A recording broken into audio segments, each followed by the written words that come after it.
The little black girl reached the biker near the checkpoint gate as someone watched her from a tower window. Hello everyone. Before we begin today's story, I have a small favor to ask. Please hit subscribe and turn on the notification bell so you never miss our channel's new videos. It's quick, free, and the best way to support us in bringing you more dramatic stories. Your support means the world to us. Where are you watching from? Drop your city or country in the comments below. Thank you very much. Now, let's dive into today's story. The sun had just begun to set, casting a long, orange glow over the dusty road leading to the checkpoint gate. A little black girl, no more than 8 years old, her clothes torn and dirty, her face streaked with tears, ran toward the group of bikers stationed by the gate. Her heart was pounding in her chest as she approached them, her small hands outstretched as if begging for help. She had nowhere else to turn. The bikers, initially distracted by the routine of guarding the checkpoint, froze as they saw the fear in her eyes. One biker, a tall man with a graying beard and a leather vest adorned with patches, was the first to step forward. "What's wrong, kid?" he asked, his voice low but filled with concern. The little girl could barely catch her breath as she stammered. Please help me. They're after me. I don't know where to go." The bikers exchanged wary glances. They were used to trouble, but this was different. This wasn't a fight. This was a child, frightened and alone, in need of protection. "Who's after you?" the man asked, kneeling down to her level, trying to make her feel safe. "I don't know. They were watching me, from the tower," she whispered, pointing toward the distant watchtower where a shadow moved behind the glass. The biker looked up toward the tower, his instincts immediately kicking into high gear. He knew something wasn't right. There was no reason for anyone to be watching the checkpoint unless they had something sinister planned. The bikers had dealt with dangerous people before, but they had never encountered anything like this.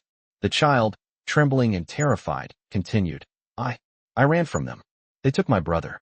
I couldn't help him. Please, you have to stop them."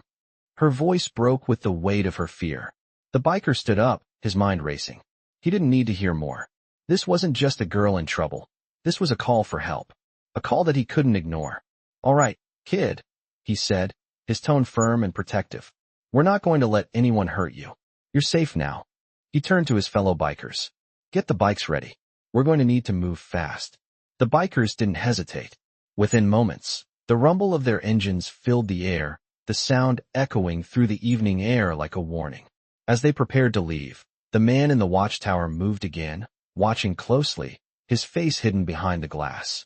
He knew they were about to move, but he had no idea just how far these bikers were willing to go to protect the little girl. The bikers revved their engines and headed out, determined to find the child's brother and stop whoever was behind this.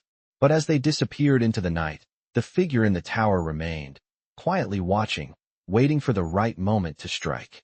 I can feel the tension in the air as the bikers roared down the road, engines thundering as they tore through the quiet night. The girl sat quietly on the bike, clutching the leather jacket of the biker who had taken her in. The rest of the group followed close behind, their headlights cutting through the darkness like a line of fire. It had been hours since they first met her at the checkpoint, but the urgency had only grown stronger with every mile they covered. They were racing against time, desperate to find her brother and bring him to safety. The small town they passed through was now far behind them, and the road stretched ahead, dark and empty, with nothing but the sound of the engines to break the silence. The girl, still trembling, couldn't help but glance over her shoulder every few moments. Her mind was filled with images of her brother, trapped and alone, somewhere out there. "He's all I have left," she had whispered earlier, her voice barely audible over the roar of the bikes. "You have to find him. Please." The words echoed in the biker's mind as he steered the bike with steady hands, eyes fixed on the road ahead. His name was Jack, and he had been a part of this world for longer than he cared to remember. He knew danger, knew violence, but this was different. This was a child in need of protection, and there was no way he was going to let anyone hurt her or her brother.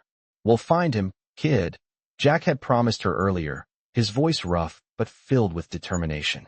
"I swear it." But as the miles passed, and the air grew colder, a sense of unease settled over the group. Jack had led plenty of rides before, but this one felt different. This wasn't just about a mission or a fight, it was personal. They weren't just bikers on a mission, they were family, bound by loyalty and an unspoken promise to protect those who needed it most.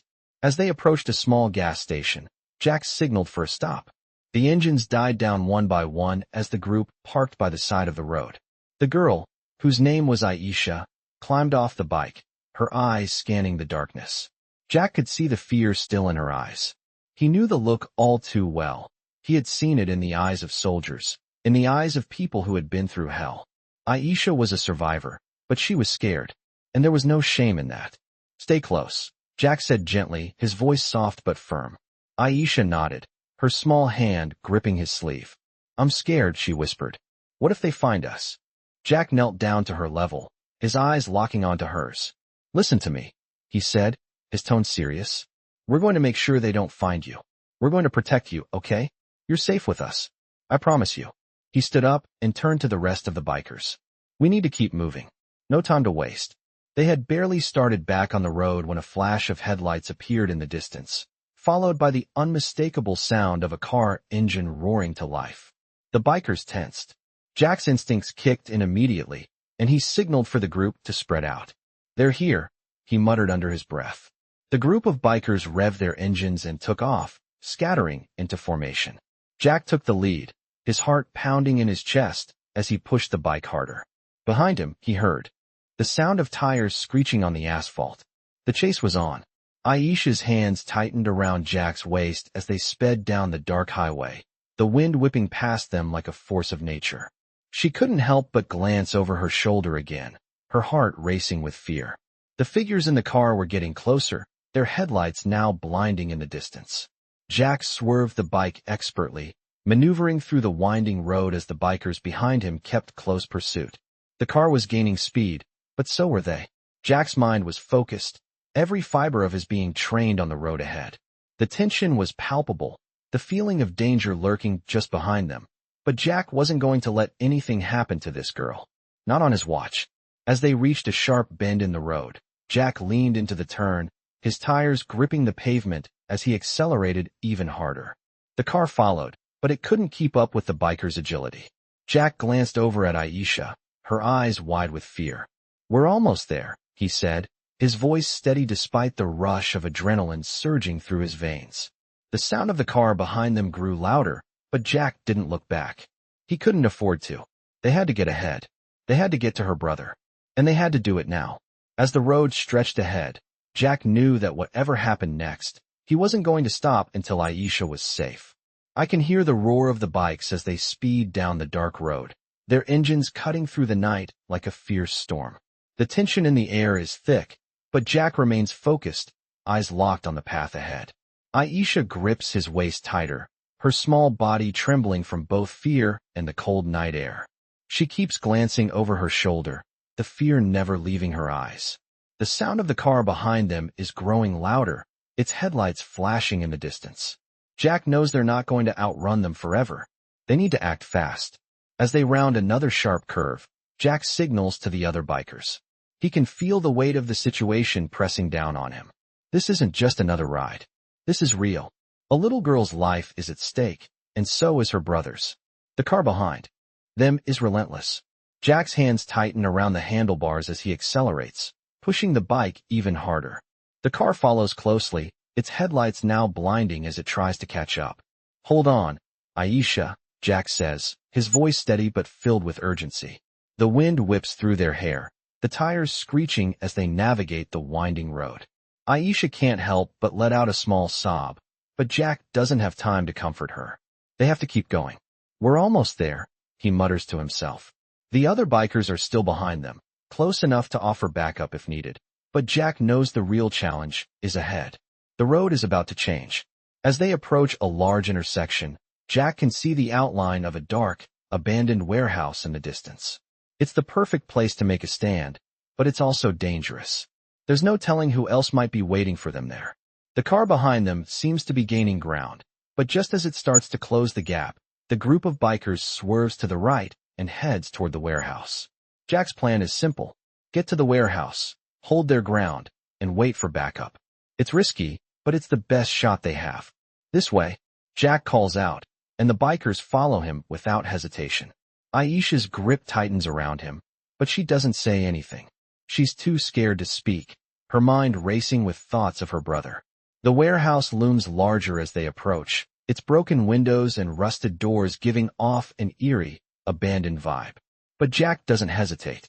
He leads the way, pulling into the parking lot of the warehouse. The bikes skid to a stop, and for a brief moment, there's a stillness in the air. The only sound is the heavy breathing of the bikers and the distant hum of the car engine. Jack scans the area, his eyes darting around. He knows they're not alone. He can feel it. Aisha looks up at him, her eyes wide with fear. "What now?" she whispers, barely able to speak. Jack doesn't answer right away. Instead, he scans the dark corners of the warehouse, his hand on his pistol, ready for anything. The other bikers are already positioning themselves around the perimeter, setting up a defensive line. "We wait," Jack finally says, "and we don't let anyone get close to her." The car pulls up to the entrance of the warehouse, its headlights shining brightly in the darkness. Jack's heart races as he sees the figure step out of the car. It's the man from the tower, the one who's been watching them. Jack's instincts kick in, and he moves quickly, stepping out of the shadows to confront the man. "This is as far as you go," Jack says, his voice cold. The man sneers, his face filled with disdain. "You think you can stop me? You're nothing but a bunch of outlaws." Jack doesn't flinch. He's heard it all before. "I'm not here to play games," Jack says, his tone deadly serious. "You're not taking her. Not now, not ever." The man laughs, a cruel, mocking sound. "You're making a big mistake," he says, taking a step forward. Jack doesn't hesitate. In one swift motion, he draws his weapon and points it directly at the man's chest. The air around them is tense, filled with the anticipation of what's to come. "Get back in the car," Jack says, his voice unwavering. The man looks at him, his eyes filled with hatred.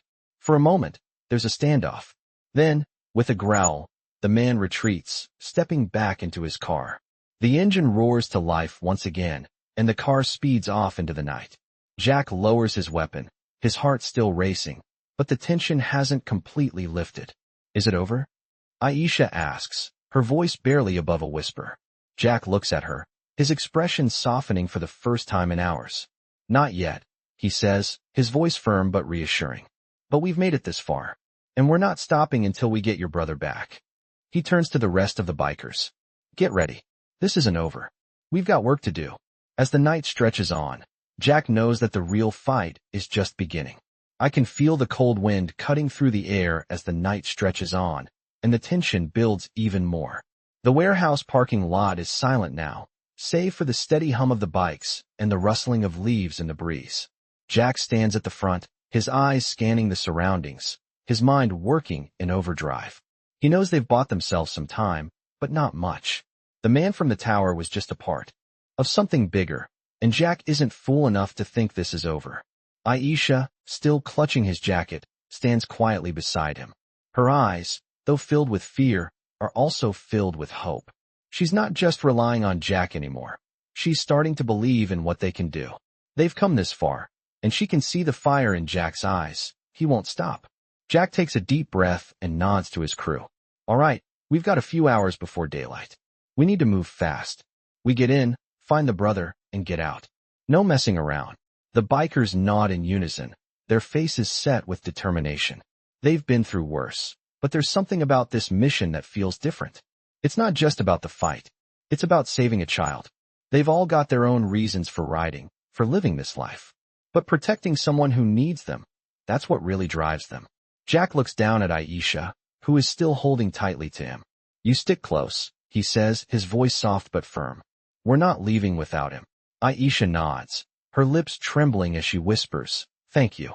I don't know what I'd do without you." Jack doesn't respond. He doesn't need to. The promise is already in his eyes. The group starts up their bikes again, the engines roaring to life one by one. They leave the warehouse parking lot, following Jack's lead as they head down the dark road. The sound of the bikes fills the night, a powerful, rhythmic noise that echoes through the empty streets. Jack can feel the weight of the mission on his shoulders. This isn't just about riding anymore. It's about saving a family. Aisha's brother is out there, and Jack will stop at nothing to find him. As they ride, the cold wind rushes past them, but Jack barely feels it. His mind is fixed on the road ahead. His heart beats with urgency. They've got to find the kid before it's too late. The streets are empty, but Jack knows better than to think that means safety. Every shadow could hide a threat. Every corner could be a trap. But he's been through enough to know that if they stick together, they stand a chance. After what seems like hours of riding, they finally reach an old, abandoned building on the outskirts of town. It's the perfect place for the kidnappers to hide. Jack signals for the group to stop. The bikes rumble to a halt, and the riders dismount quickly, taking up positions around the perimeter of the building. Jack motions for Aisha to stay close as he moves toward the door. "Stay behind me," he says. "We're going in, but we're going in quiet." Aisha nods, her breath coming in short gasps as she watches Jack. He's the only thing standing between her and whatever danger lies ahead. They move silently, the sound of their boots the only noise in the otherwise still night. Jack peeks around the corner of the building, scanning the area. He doesn't see anyone, but that doesn't mean they're not there. Jack signals for the bikers to spread out, each one taking a different position. They have to be ready for anything. "Stay low, stay quiet," Jack orders. They move as one, inching closer to the building, weapons drawn, hearts pounding in their chests. Jack can feel the adrenaline starting to surge, the familiar buzz of danger running through his veins. He doesn't know what he's walking into, but he knows one thing for sure. No one's going to hurt this kid while he's still breathing. They reach the door of the building. Jack nods to one of the bikers, and the door creaks open slowly. They slip inside, the dim light from their flashlights barely cutting through the darkness. The building is quiet, too quiet. Jack's instincts tell him something's wrong. His grip tightens on his weapon as they move deeper into the building. They're getting close. He can feel it. Suddenly, a sound echoes through the darkness, a faint rustle. Jack freezes. He signals for the group to stop. Everyone tenses, waiting for the next move. The rustling sound comes again, closer this time. It's coming from a room at the far end of the building.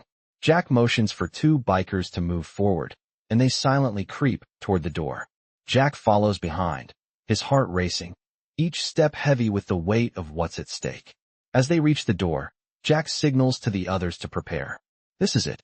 They're about to face whatever is waiting for them on the other side. Jack pushes the door open slowly, his breath held. Inside, he sees a figure in the shadows, huddled against the wall. And then, in the dim light, he sees him, the boy, Aisha's brother. His eyes are wide with fear, his body bruised and beaten. But he's alive. Jack's heart skips a beat as he steps forward. "You're safe now," he says, his voice a soft promise. The boy looks up at him, and for the first time in what seems like forever, a glimmer of hope appears in his eyes. I can hear the faint sound of footsteps as the room grows heavier with anticipation. Jack moves closer to the boy, his heart pounding in his chest. The boy, Aisha's brother, still looks at him with wide, fearful eyes. His face is bruised, and his body shows signs of the abuse he's endured. But there's something in his eyes, a spark of recognition, of relief, that lets Jack know he's not completely lost. Jack kneels down, his voice calm but firm. "It's okay, kid. You're safe now. We've got you." The boy doesn't speak at first, his eyes flicking between Jack and the bikers who've followed him into the room. But when Jack extends his hand, the boy hesitates for only a moment before reaching out, his fingers trembling. As Jack pulls him into a safe embrace, Aisha steps forward, her face a mix of hope and exhaustion. She kneels down beside her brother, her hands brushing the dirt and grime from his face. "I found you," she whispers, her voice breaking. The boy, his voice hoarse, finally speaks. "I thought I'd never see you again." Aisha pulls him close, holding him tightly as tears well up in her eyes. Jack watches them for a moment, his expression softening. But he knows there's no time to waste. The danger isn't over. They're still in enemy territory, and who knows how long it will be before the others realize the boy is gone. "We've got to get out of here," Jack says, his voice steady. "Now." Aisha looks up at him, her eyes filled with gratitude and fear. "But how? They'll come after us." Jack glances toward the door, scanning the shadows beyond. He knows she's right. The bikers are outnumbered, and the kidnappers aren't going to let this go without a fight. "We'll be ready for them," he says. "But we need to move, fast." Jack helps Aisha's brother to his feet, supporting him as they make their way back toward the door. The bikers form a protective circle around them, each one scanning the area for any signs of trouble. The air feels thick, as though the whole world is holding its breath. Jack's mind races, weighing every possible risk. He knows the streets are no longer safe. Every corner could hide an ambush. The man in the tower isn't the only one involved in this operation, and Jack isn't about to underestimate what they're up against. They move quickly but carefully, Jack at the front, leading the way. He keeps his hand on his pistol, his senses on high alert. Every sound, every shift in the air, could be a sign of danger. Aisha stays close to her brother, her face pale but determined. The boy leans on her, his steps unsteady but growing stronger with each passing moment. Jack is proud of how brave she is, even though he can see the toll this is taking on her. As they reach the bikes, Jack looks at his crew. "We're not going to make it on the main road," he says. "We'll take the back streets, stay off the grid." The bikers nod in agreement, each one revving their engines as they prepare to move out. Jack helps Aisha onto the bike, her brother climbing on behind her. The engines roar to life, and they head off into the night, the sound of their bikes echoing down the empty streets. They're making good time, but Jack can feel the pressure building. It's only a matter of time before the enemy realizes what's happened and comes after them. As they cut through the winding back streets, Jack feels a slight sense of relief. At least for now, they're out of sight. But that doesn't mean they're safe. The city streets are dangerous at night, and the roads are unfamiliar. The further they go, the more they risk running into unexpected trouble. But Jack is ready. He's fought worse battles before. He won't let these people hurt this family. Not on his watch. The streets grow quieter as they leave the city behind, the lights of the buildings fading into the distance. The sounds of the city are replaced by the hum of their engines and the occasional rustle of the wind. But then, without warning, Jack hears something. A faint sound, like the screech of tires, in the distance. His heart skips a beat. He knows it's them. They're coming. Jack signals to the group to speed up, his pulse quickening as they push their bikes harder. The road ahead stretches out before them, dark and winding. But Jack knows they're not alone anymore. The car is catching up. Jack's grip tightens on the handlebars as he leans into the turn, his mind racing. He has to buy them more time. "Hold on tight," he yells over his shoulder to Aisha and her brother. "We're not stopping until we lose them." The bikers accelerate, the sound of their engines roaring louder as they push through the night. Jack's instincts are sharp, his mind focused. He knows that if they can get to the edge of town, they'll have a better chance of losing the tail. The chase is on, and Jack is ready to do whatever it takes to keep Aisha and her brother safe. I can hear the thundering roar of the engines as they push forward through the dark streets. The lights from the city are fading in the rear view, replaced by the vast emptiness of the road ahead. Jack keeps his grip tight on the handlebars, his eyes darting from side to side, always scanning for any signs of trouble. He knows that the car tailing them isn't going to give up. It's only a matter of time before they catch up, and Jack has no intention of letting that happen. The wind is cold, biting at his skin, but the adrenaline coursing through his veins makes him feel like he's invincible. "Stay close," he calls over his shoulder to Aisha and her brother. Aisha clutches her brother tightly, her face pale, but she doesn't speak. She's focused on staying safe, on making it through this nightmare. Jack can feel her fear, but he knows that fear won't stop them. They've made it this far, and there's no turning back now. The sound of the engines is the only thing that fills the air, but Jack's ears are tuned to the faint sound of tires screeching in the distance. He knows it's them. The car is closing in. His heart races faster as he signals for the group to take the next turn. The road ahead is twisting and narrow, a sharp bend that could make or break them. He knows the others will follow his lead. The bikers are a well-oiled machine, each of them experienced and ready for whatever comes next. As Jack leans into the turn, his eyes flick to the rearview mirror. The headlights of the car are blinding now, right behind them. The chase is on, and it's getting more dangerous by the second. Aisha's brother grips her tightly, his hands shaking. Jack doesn't blame him. The fear is real. The man in the tower, whoever he is, has made it clear that he won't stop until he gets what he wants. But Jack isn't backing down. He won't let these kids fall into the hands of anyone who would harm them. Not if he has anything to say about it. As they race down the winding road, Jack's mind is sharp. Every muscle in his body is alert. He knows this area. He knows the back roads like the back of his hand. If he can just get to the next turn, they might have a chance of losing the car. He can see the next sharp turn ahead, a chance to shake their tail, but he has to time it just right. He speeds up, pushing the bike harder. Aisha grips the back of the bike, her breath coming in short bursts as she looks back toward the car. Her brother looks over her shoulder, his face full of fear and confusion. "We're almost there," Jack calls back to them, though he knows they can't hear him over the roar of the engine. He hopes they believe him. They have to. The car is close now, the headlights illuminating the road like a spotlight. Jack sees the turn coming up. He leans into the bike, trusting his instincts. The tires screech as they take the turn at full speed. The bike handles it perfectly, the back tires skidding slightly, but staying under control. Jack doesn't look back. He focuses on the road ahead, but he knows they're still being chased. The sound of the car's engine is deafening, but Jack pushes on, pushing the bike harder than ever before. The road ahead is open now, but there's still a risk. A sharp drop to the left and a barrier to the right. He can't let up. He has to stay ahead. The next few minutes feel like hours as Jack and the bikers push their bikes to the limit, trying to outrun the car. The tension is unbearable. Every turn, every shift in the air feels like it could be the one that changes everything. But then, just as Jack thinks they've lost the car, the headlights flare up again in the distance. It's closing in. Jack slams the throttle open, the bike responding with an immediate burst of speed.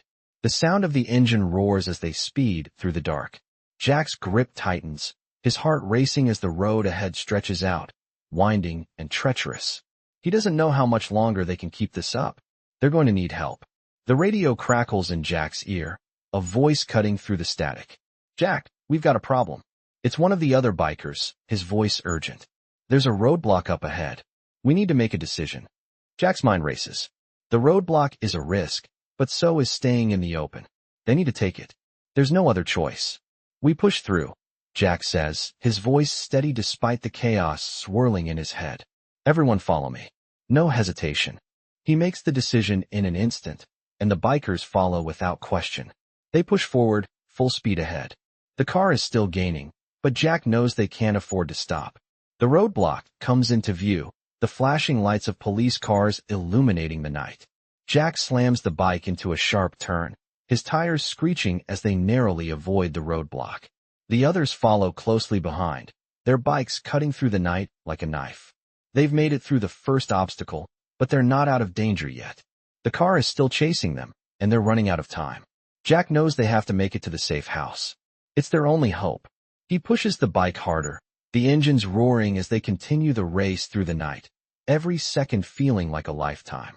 I can feel the heat of the engines as the group of bikers races down the road, trying to outrun the car that has been tailing them for miles.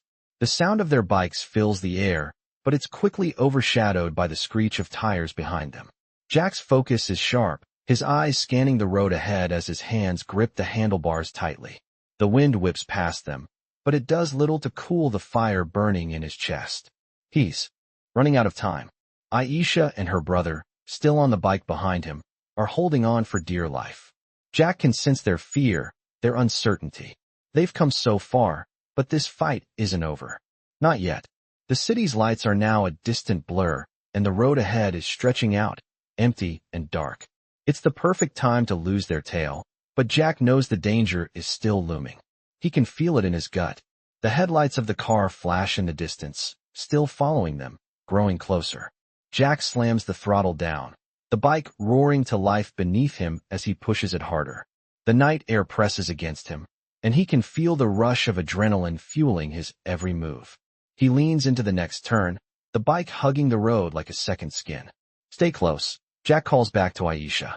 Her grip tightens, and she doesn't respond, but he can feel her determination. Her brother, who had been silent the whole time, now shifts his weight, his eyes scanning the horizon for any sign of safety. They're so close to freedom, but Jack knows they have to stay sharp. They have to make it to the safe house. He doesn't know what's waiting for them there, but it's their only hope. Jack signals to the group of bikers to speed up, pushing the pace even more. The road ahead is winding and narrow, but the bikers move as one, every turn and shift in the road a seamless part of the plan. The sound of their engines is like music to Jack's ears, the rhythm a reminder that they're still in control. As they approach a bridge, Jack spots the car in his rearview mirror. The headlights are blinding now, a glaring reminder that they're not out of the woods yet. Jack's grip tightens as he accelerates, the speedometer rising as they approach the bridge's tight curve. They can't afford to slow down.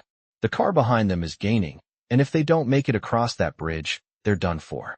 Jack's eyes flicker to the side as he sees the others pushing harder, staying close behind him.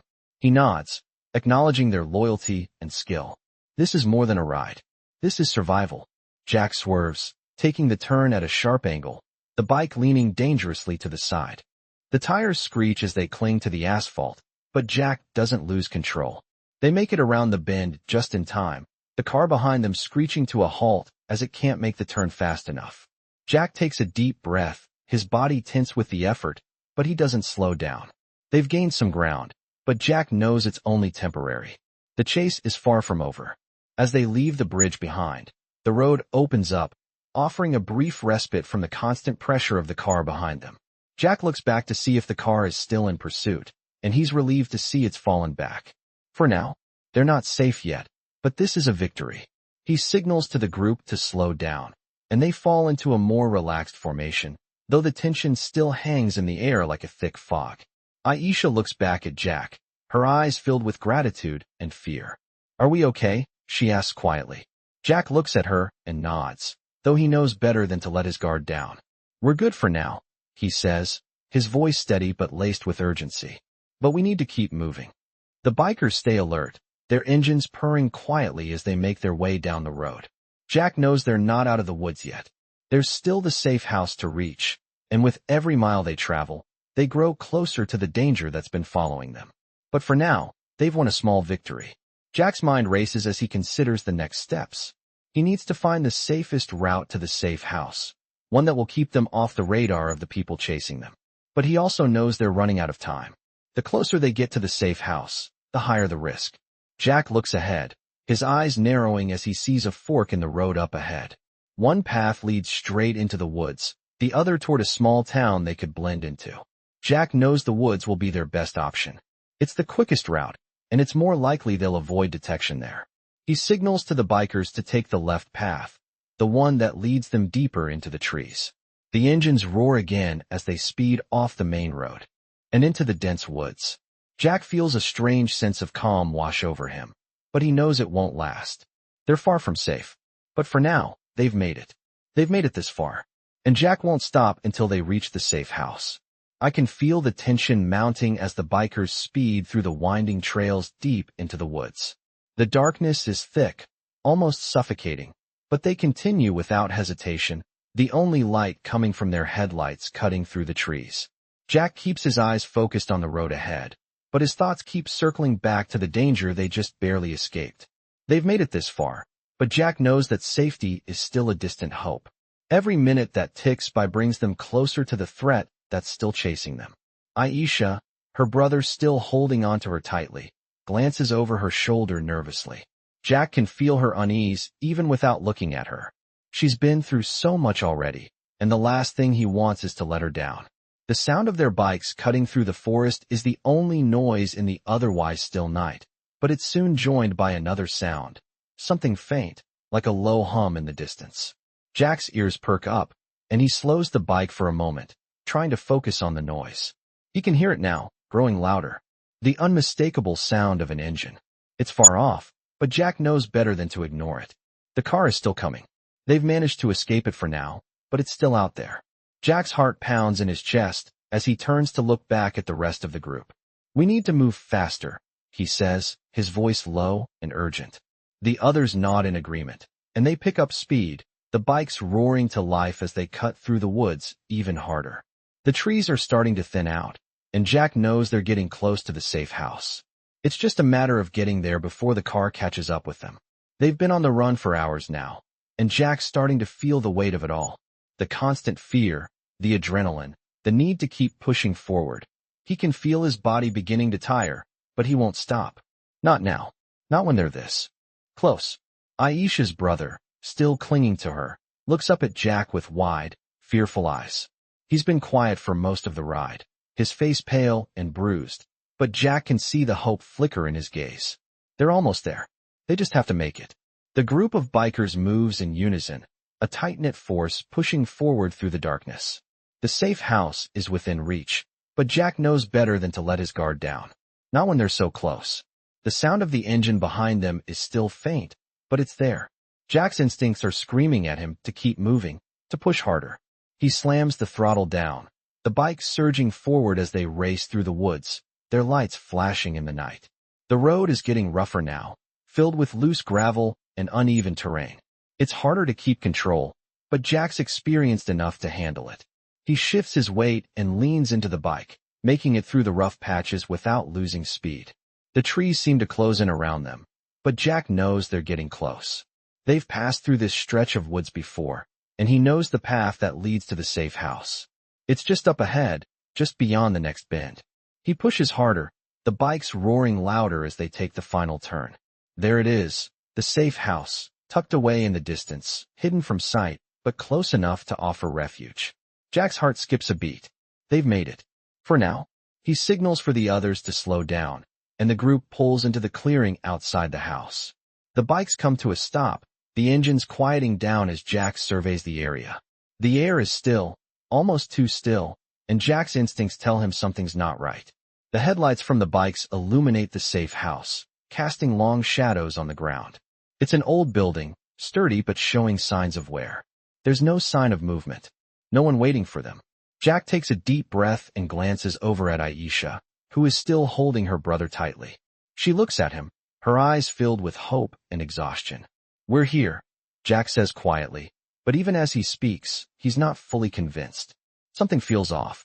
He doesn't trust the silence. "Stay close," he warns. "We don't know what's waiting for us." Inside, he dismounts from the bike and walks toward the house, motioning for the others to follow. They move in a tight group, their eyes scanning the darkened windows and the surrounding area. Jack's hand rests on the grip of his gun, ready for anything. They reach the front door, and Jack hesitates for a moment before pushing it open. The door creaks as it moves, the sound echoing in the stillness. Inside, the air is stale, and there's a sense of abandonment, but Jack's senses are on high alert. "We're safe," he says, but the doubt in his voice is clear. They've reached the safe house, but this isn't over yet. Not until they know for sure they're truly safe. Jack steps inside, scanning the room carefully. The floorboards creak underfoot, and the sound of their footsteps fills the space. There's no one here. No one waiting. Jack breathes a sigh of relief, but it's short-lived. He can't shake the feeling that they're not alone. The hairs on the back of his neck stand up as he listens, straining to hear any sign of movement. It's quiet, too quiet. And then, from somewhere in the shadows, he hears it. A soft shuffle, a rustle of fabric. Jack's hand flies to his weapon, his heart pounding in his chest. I can hear the soft shuffle of footsteps again, this time louder, closer. My hand instinctively grips the weapon at my side. The house is eerily silent except for the sound of the wind rustling the leaves outside, but my senses are heightened. We are not alone. I motion for the group to stay low, signaling them to move closer to the wall. Every step feels like a drumbeat in my ears. The others fall into position, their movements fluid, trained. We've faced danger before, but this moment feels different. This time, it's not just about surviving. It's about protecting Aisha, her brother, and the promise I made to them. I look at Aisha, who's clutching her brother tightly, both of them standing in the corner of the room, shadows of fear still on their faces.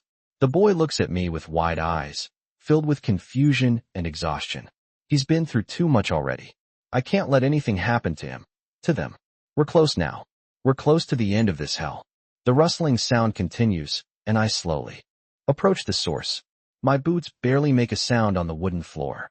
The tension in the room is thick enough to slice through with a knife. As I turn a corner, I stop dead in my tracks. A figure stands in the doorway, barely visible in the dim light. It's a man, tall, broad-shouldered, wearing a jacket that seems too well fitted for this place. He steps forward, his silhouette now fully revealed. His face is half obscured by a hood, but I can see the glint of something metallic, perhaps a knife or a gun, beneath his jacket. I instinctively raise my weapon, ready for whatever comes next. He looks at me, and for a moment, there's a silence between us, a tension so thick that it feels like the room itself is holding its breath. "You're a long way from home," he says, his voice low and smooth. with a hint of amusement. I don't flinch. I don't give him the satisfaction of seeing my reaction. We've come to the wrong place, I reply, my voice steady. And you've made a mistake. He laughs, a cold, hollow sound. You think you're the only ones with plans. His words hang in the air, and for a second, the meaning doesn't quite hit me. But then it clicks. He's not alone. More footsteps sound from the other side of the room, and I feel the hair on the back of my neck rise. We've been watching you. The man continues, his tone growing colder. And you're not leaving here. He raises his hand, signaling to someone behind him. A door creaks open, and more figures step into the room, emerging from the shadows. I count at least 4 more men, all armed, all ready to fight. The air crackles with danger. I feel the weight of the situation press down on me, but I don't show it. Not now. Not when Aisha and her brother are counting on me. You're making a mistake, I say again, my voice tight. You don't want this fight. The man smiles, and for a split second, I think I see a flash of recognition in his eyes, but it's gone in an instant. He steps forward, pulling something from his jacket. A gun. You think you can stop me?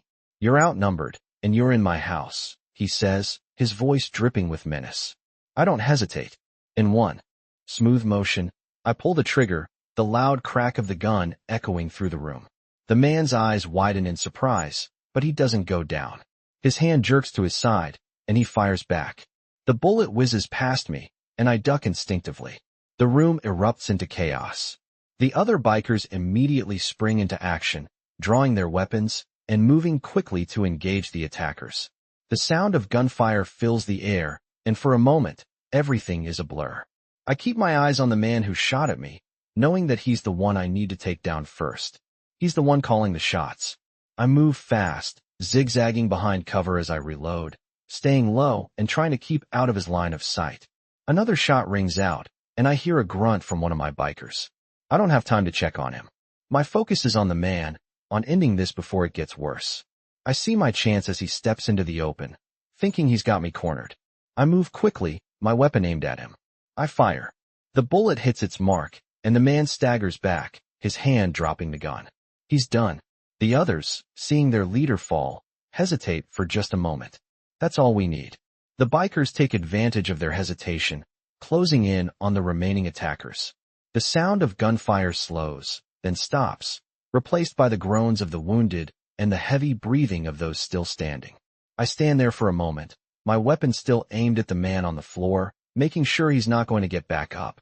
I glance over at Aisha and her brother, who are huddled together, their eyes wide with fear, but filled with a flicker of hope.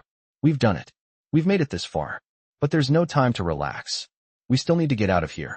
I lower my weapon, nodding to my crew. Let's move, I say, my voice firm. We've got a lot of work to do, but we're almost there. I can feel the weight of the moment pressing down on me as the group moves through the abandoned house. The air is thick, the echoes of the battle still hanging in the corners of the room. We've won, but it doesn't feel like a victory yet. The tension in my chest hasn't eased, not while Aisha and her brother are still in danger. We're not out of this yet. I turn to Aisha, her face pale, her brother still clinging to her side. They've been through too much, and I can see the exhaustion in their eyes. But the fight isn't over. Not yet. Stay close, I tell her, my voice low but firm. She nods, still looking over her shoulder every few moments, as though expecting someone to come through the door at any second. I can't blame her. I feel the same way. The bikers are already moving out, checking every room, securing the building. There's no time to waste. We have to get out of here before more of them show up. As I lead Aisha and her brother toward the back door, I can't shake the feeling that we're being watched. Every step, every movement feels like it's being tracked. We've taken down the men who were after us, but there are always more. The danger hasn't passed, not by a long shot. I glance over my shoulder again, the faintest sense of paranoia creeping up my spine. Nothing, just shadows. But I can't let my guard down. We move fast. I say to the group, my voice low. Keep your heads down and don't stop until we're safe. The group nods, silently falling into position behind me. We exit the house and step into the cool night air. The sound of the crickets and rustling leaves a stark contrast to the chaos inside. The bikes are parked nearby, ready to go. I help Aisha onto the bike, making sure her brother is secure behind her. I start the engine. The roar of the bike a reminder that we're not done yet. We've made it this far, but the hardest part is still ahead. I glance at the others, nodding for them to follow. We take off, the bikes roaring to life as we hit the road again, speeding through the night. The path ahead is dark, but we know it well. The back roads, the hidden routes, this is where we've survived. But even as we race through the night, my mind is racing. The man in the tower wasn't alone. I know that now. There's more to this than we thought. Who are they? What do they want with Aisha's brother? These questions burn in my mind, but there's no time to answer them now. We have to get them to safety first. As we ride through the night, the wind rushing past us, I feel a strange sense of calm. The kind of calm you get when you're doing something you know is right. Protecting them, keeping Aisha and her brother safe, it's all that matters now. We pass through more trees, the sound of the engines filling the night air. My focus is on the road ahead, but I can feel my body tiring. It's been a long night, and we've been running on adrenaline for hours. But I can't afford to stop now. We're too close. I glance over at Aisha. Her face is still tense, her eyes scanning the road ahead, but there's a flicker of hope there now. I know she's starting to believe they're going to make it, and that's enough for me. We keep moving, and the world around us blurs into a tunnel of trees and darkness. The road ahead stretches out, and I know we're nearing the safe house. We've been here before, in the quiet of the night, and we've always made it out alive. But this time, something's different. This time, we're not just running from danger, we're running toward something. We're running toward the possibility of a life where they can be safe. Where Aisha can finally feel like she's not always looking over her shoulder. I push the bike harder, the engine roaring louder as the familiar path ahead begins to take shape in the distance. There it is, the safe house, hidden in the woods, just like it's always been. The lights are on in the windows, but I don't relax yet. I can feel the weight of the night pressing on me, the fear of what's to come still there. We're not out of this yet. But as we pull into the clearing and the bike slow to a stop, I can't help but feel a sense of relief. We've made it. For now. The safe house is the last place they'll expect us to go, and that's exactly why it's the safest place for us. I help Aisha and her brother off the bike, my eyes scanning the area for any sign of danger. The others dismount, checking the perimeter. We're safe, I say, but the words feel hollow. There's a part of me that knows this isn't the end. It never is. The man in the tower is still out there, and he won't stop until he's gotten what he wants. But for now, we're here. We've survived, and that's enough for me. I can feel the weight of the silence as the group settles into the safe house. The engines have quieted, the sound of tires against gravel fading into the background, leaving only the sound of the wind rustling through the trees. It's been a long night, and we've made it to the one place we hoped would give us some respite. But the peace is fleeting. I know better than to think we're safe. Not yet. Not with the man in the tower still out there. I glance at Aisha and her brother, both of them looking worn but relieved. Aisha's brother, who was so terrified just hours ago, is holding it together now, but I can see the fear still lingering in his eyes. He's been through too much to shake it off so quickly. I give them both a reassuring nod, trying to mask the worry that still gnaws at me. We're not done yet, I say quietly, but my words are more for me than for them. We've reached the safe house, yes, but the real danger hasn't passed. The others are already checking the perimeter, their movements quick and efficient. They know the drill. They know we can't afford to let our guard down, not with people like the ones chasing us. I pull Aisha aside, giving her a moment to breathe. She looks at me, her eyes full of gratitude and exhaustion. How long do we stay here?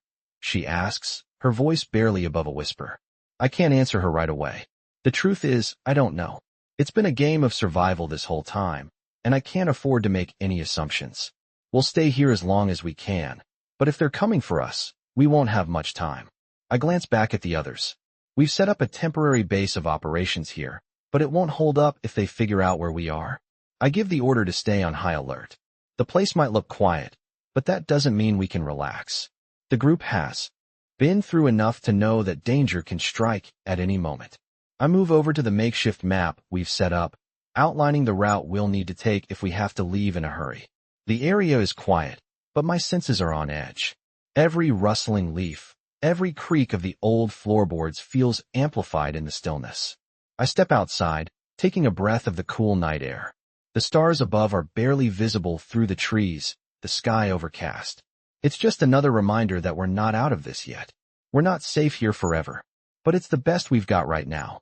I take a look back at the house, making sure everything is secure, and then I move toward the back of the property. I'm looking for any sign of movement, anything out of place. The woods are still, but the more I scan, the more I feel the weight of the danger pressing in. I can't shake the feeling that we're being watched. My instincts are screaming at me, and I'm not about to ignore them. I head back inside, my mind racing. They're coming, I mutter to myself. It's not a question anymore. I can feel it in my bones. I need to warn the others. We need to move out before they close in. The group is still inside, gathered around the small table in the living room, going over the plan, making sure everyone knows their role. But I can see the uncertainty in their eyes. They know the danger is real, and they know the odds are stacked against us. I step forward, and they all look up at me, waiting for the next move. We can't stay here long, I say, my voice low but urgent. They're going to find us if we don't move. We need to get out of here now. The group nods, but there's a hesitation in the air. No one wants to leave the safe house, but we all know the truth. Staying here is a risk we can't afford to take. We gather our things quickly, packing up the essentials. The bikes are ready, the engines purring in the background, waiting for the moment we'll need to ride out. I turn to Aisha and her brother. Get ready, I say, my tone steady. We're not out of the woods yet. Aisha nods, still clutching her brother close. She's scared, but she's determined. And I admire her for it. We don't have much time. I can hear the faint sound of an engine in the distance, getting closer. The moment I've been dreading is here. I motion for the group to fall into position, the bikes starting up one by one as we prepare to leave. This is it. The moment of truth. We have to make it out of here, or we're done. The engines roar to life, and we hit the road again, the sound of the bikes cutting through the night. We don't look back. We can't afford to. All that matters now is getting Aisha and her brother to safety. And that means pushing forward, no matter what lies ahead. The road stretches out in front of us, dark and endless, but I know we're not alone. I can feel the presence of the men who are still hunting us, getting closer. It's a race against time, and we have to win. I signal for the group to stay close, our bikes forming a tight line as we speed down the road. The night is still, but the danger is real. I can't shake the feeling that we're being hunted. But as long as we keep moving, we've got a chance. I can feel the tension rising with every mile we cover, the sound of the engines roaring beneath us. We've been riding for hours, but it feels like we're still trapped in the middle of this never-ending nightmare. The road is dark, with only the occasional flash of light from the headlights cutting through the night, but I know we can't afford to slow down. The danger is still out there, lurking in the shadows, and we've got to keep moving. Aisha is holding her brother tightly, her eyes scanning the road ahead, but there's fear in her gaze. I can see it, despite her determination to stay strong. She's been through so much, and I don't know how much longer she can hold it together. But I can't show her my worry. I have to keep pushing forward. The road ahead is unfamiliar, winding through dense woods and narrow paths. We're not on the main highway anymore, and we've taken the back roads, trying to stay off the radar. But the further we go, the more. I can feel the presence of the men hunting us. The sound of an engine behind us grows louder, and I glance over my shoulder. I see it. A car, its headlights cutting through the darkness, closing in. They found us again. I slam my hand on the throttle, the bike surging forward, and the others follow suit. We need to lose them. The bikes roar to life, the sound of the engines deafening as we race through the night. I can feel the wind biting at my face, but I don't let it distract me. The road is getting more treacherous, and every twist and turn feels like it could be our last. Aisha's brother grips her waist, his eyes wide with fear. I can't blame him. We're all running on fumes, adrenaline pushing us forward, but it won't last forever. The car behind us is still gaining ground, the headlights shining brighter as they come closer. I know we can't outrun them forever. We need to make a move. As the road curves sharply ahead, I signal to the group to take the next turn. We all follow in perfect formation, making the turn just as the car behind us tries to follow. The tires screech as the car struggles to keep up, but it can't take the turn as fast as we can. For a moment, I feel a flicker of hope. We might just get away, but I know better than to relax. We're not done yet. The road ahead is narrowing, and I can feel the car's presence just behind us. They're still there, still coming for us, and I don't know how much longer we can keep this up. Aisha's grip tightens around her brother, and I can hear her whispering something to him, but I can't make out the words over the noise of the bikes. I know she's scared, but there's nothing I can do except keep going. We hit another sharp curve, and I lean into it, my bike hugging the road as I push it harder. The others follow, their bikes cutting through the darkness with precision. But even as we race forward, I know we can't outrun them forever. The car is closing in again. I glance at the rearview mirror and see the car's headlights just behind us, getting closer with every second. We need to lose them. Fast. I push the bike harder, the engine roaring as I twist the throttle. The bike leaps forward, the tires kicking up dust as we speed through the night. But the car is still there, relentless, following every move we make. I don't know how much longer we can keep this up. The tension in the air is thick, the sound of the car's engine growing louder. It's like the hunter is closing in on its prey. I can feel the fear rising, but I push it down. I can't let the others see it. We need to make it to the safe house, but we're not there yet. The road ahead is dark, the trees pressing in on either side. We're not on familiar ground anymore. But I know we have one shot at this. I signal to the others to take the next turn up ahead. It's a risky move, but it's our best chance. The bikes screech as we take the sharp turn, the car behind us struggling to keep up. But it's not enough. The car is still gaining. We need more time. Ahead, I see a fork in the road. One path leads into the woods, and the other goes toward a small clearing.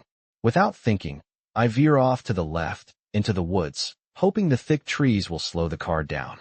The others follow, and we dive into the darkness, the branches whipping past us as we race through the forest. It's tight, the road uneven, but it's the only way we can hope to shake them. The car isn't built for this kind of terrain. I can hear it struggling behind us, but I don't look back. I can't.